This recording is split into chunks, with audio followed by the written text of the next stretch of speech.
Ako po si Jerry Lustre, na taga Pamplona. Naging member po ako digdiyo kang 2014 dahil po kay Sir JP nung magkita kami sa Pamplona.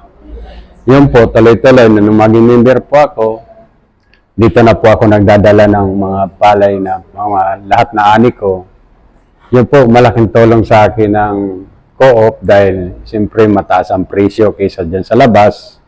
Pangalawa po, kahit nawala akong kapital, nandiyan po ang co-op, suporta mula po sa traktora, pagpautang ng puhunan, hanggang po sa fertilizer.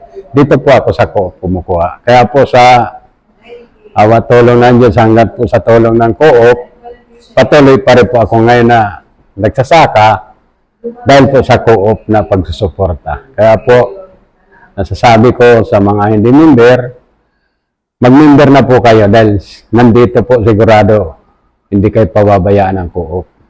Nandyan po ang suporta niyan hanggat sa kaya nyo. Nandyan sila.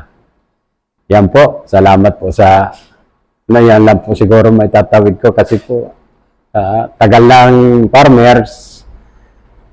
Hindi ko na rin maalala yung mga lahat-lahat na nabil ko dito sa co-op. Kaya po, wala akong ibang masasabi. Maganda po pag nandito ka sa co-op. Hanggat po sa pagbenta ng mga ating produkto, nandyan ang co-op kumukuha ng lahat ng produkto. Mag-ano man yan, nandito po lahat sa co-op, kukunin yan. Basta member. Kaya po, huwag na po kayong magtagubili na huwag na magpa-member dito.